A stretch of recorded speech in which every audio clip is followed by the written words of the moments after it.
상임 대표님께서 인사 말씀 해주시겠습니다.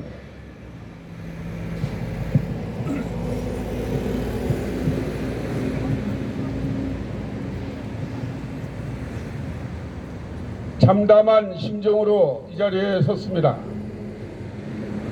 제가 동작구청 앞에 와보니까 과거 20, 30년 전에 본동이 개발하거나 또 10여 년 전에 흑석 5구역이 개발되면서 저와 함께 주거권, 생존권, 재산권 투쟁을 함께 했습니다. 제가 오늘 이 자리에 온 것은 정말 우리 사회에서 철거민에 대해서 부정적인 시각을 동작구청이 가지고 있다라는 생각에 결코 철거민은 개발의 장애물이 아니라 개발의 피해자라는 것을 증언하기 위해서 이 자리에 섰습니다. 우리나라는 박정희 군사정권 이후로 주택난에서와 산업용지를 필요로 하기 때문에 개인 땅이든 국유지든 밀어붙이기 식의 개발이 진행됐습니다. 그러면서 그곳에서 사회적 가치와 모든 삶의 터전을 이어온 분들에 대해서는 미흡하기 그지없는 대안으로 철거가 이루어졌습니다. 이래서 저희는 지난 80년대 말부터 이게 나라냐 잘못됐다. 개발을 하면 그 안에 살고 있는 모든 주민들이 더불어 함께 사는 개발이 돼야 됨에도 불구하고 개발을 통해서 어떤 세력은 돈을 왕창 벌고 어떤 세력은 가지고 있는 가치마저 빼앗기는 이러한 참사는 잘못된 거다라고 해서 전국철거민협의회를 창립하기에 이르렀습니다. 저희는 그때부터 지금까지 행정관세 끊임없이 얘기하고 있어요. 동작구청장이 힘이 있어가지고 흑석 9구역 문제를 해결해달라는 게 아닙니다. 어차피 법과 제도는 철거민에게 대책이 미흡하게 제정되어 온 거예요. 그러니까 법과 제도를 바꾸려고 우리 같은 시민운동가와 시민단체는 대통령을 비롯한 여야 국회의원들에게 법과 제도를 바꾸라고 끊임없이 활동을 하고 있습니다.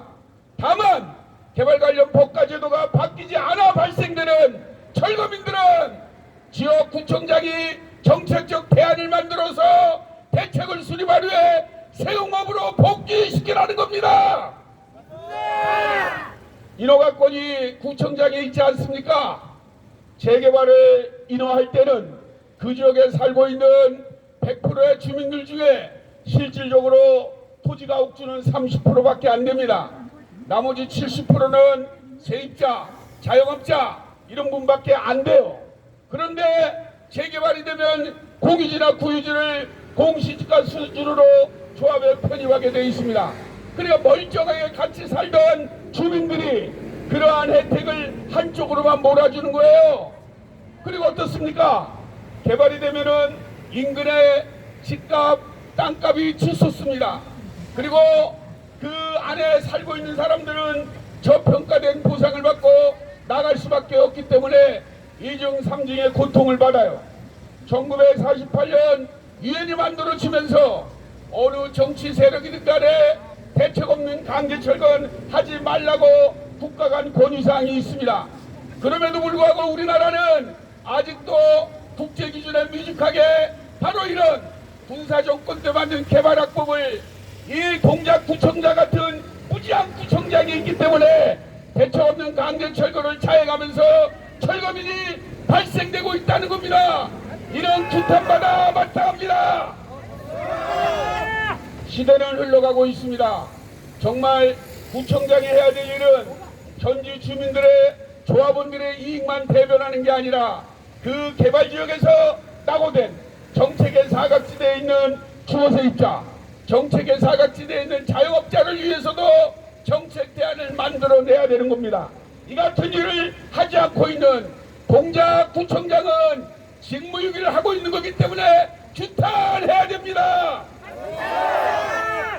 제가 2007년도에 당시의 열린우리당 대표 정세균 의장이 당을 만들어 달라고 해서 오충일 목사님과 대통합민주신당을 만들었어요.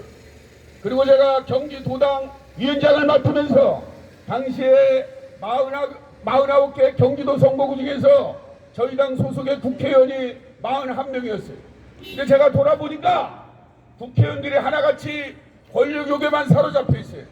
정책의 사각지대에 어렵고 힘든 사람들을 위해서 노력해야 되는데 선거 때만 되면 표 달라고 시장 바닥에 그 기름 냄새나고 이런 데도 돌아다니는 사람들이 선거만 끝나면 볼 수가 없어요. 구의원, 시의원도 마찬가지입니다. 국회의원도 마찬가지예요. 부총장도 마찬가지예요. 이게 잘못됐다는 겁니다. 여러분, 정책의 사각지대에 놓인 어려운 계층을 누가 돌봐야 됩니까? 구의원, 시의원, 부총장, 국회의원, 또 나아가서 서울시장, 또 대통령, 이런 사람들이 돌봐야 돼요. 여러분 한번 생각해 봅시다. 특정 지역에 살면서 그냥 내쫓길 때 산에 사는 산새들도 마찬가지예요. 산에 사는 산새도 발길로 뻥 차면 새가 어쩔 줄 모르고 흥분을 해요. 그리고 알도 제대로 못 나요. 그래서 주거 공간을 강제 철거하는 것은 신중에 신중을 기해야 됩니다. 근데 그럼에도 불구하고 동작구청은 그런 걸 아랑곳하지 않고 흑석동 일대, 구구역 일대 강제 철거를 자행하고 있어요. 이건 반인륜적이며 반문화적이며 반인간적인 행태입니다. 이러한 일을 즉각 시정하고 흑석 7구역 대책위원회와 동작구청은 진정한 의미의 협의 창구를 만들어야 됩니다. 전국철거민협회 중앙회는 바로 이와 같은 일을 하기 위해서 93년도부터 창립해서 빈민운동이나 계급운동이 아니라 바로 시민자구운동 차원에서 전처럼은 토지와 주택의 잘못된 법과제도를 바꾸고 부동산 투기 운동을 하면서 철거민들이 희생 없이 대책을 수립할 수 있도록 지원하고 있어요. 따라서 오늘 흑석 9구역을 비롯한 서울 보험운동, 오늘 또 11시에 기자회견을 했던 부천 소사 3구역 대책위원회, 그리고 성남 산성 대책위원회, 평택 세교 대책위원회, 이렇게 5 대책위원회가 필요하다. 그래서 2024년 4, 4분기에 이것을 집중적으로 지원을 해서 대책이 수립돼야 된다. 물론 저희 전처럼에는 전국에 20여 개 지역 대책위원회가 있어요.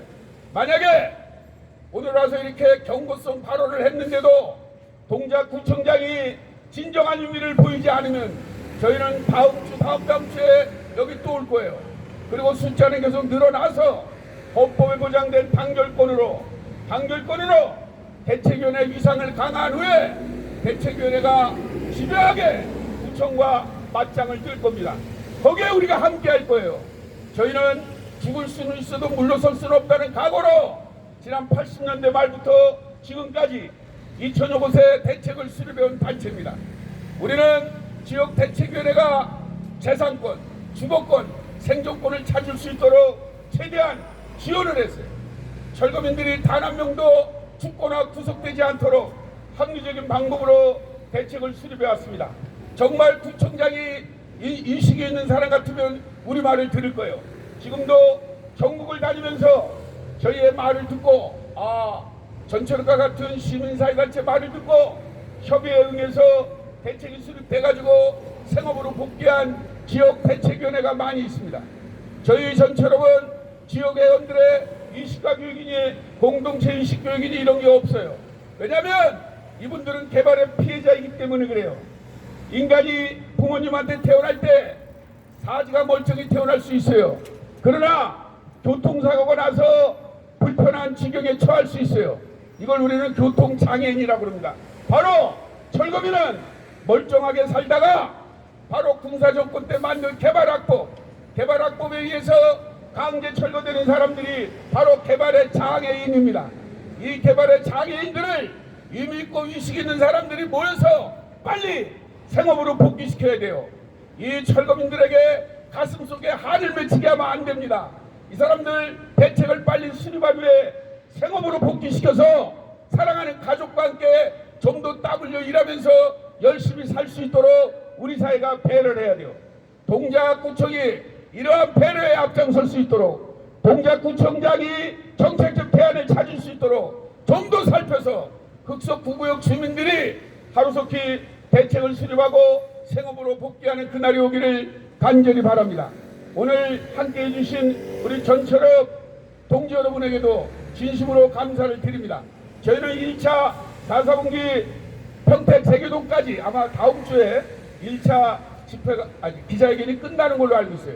그러고 나서 개별 대책위원회별로 돌아가는 또 아마 기자회견과 집회가 있는데 그때 다시 만나기로 하고 오늘 여러분 반갑습니다. 힘들 내시고 흑석 구구역이 승리하는 그날까지 우리 함께 다 같이 전진합시다. 이상만은 마치겠습니다.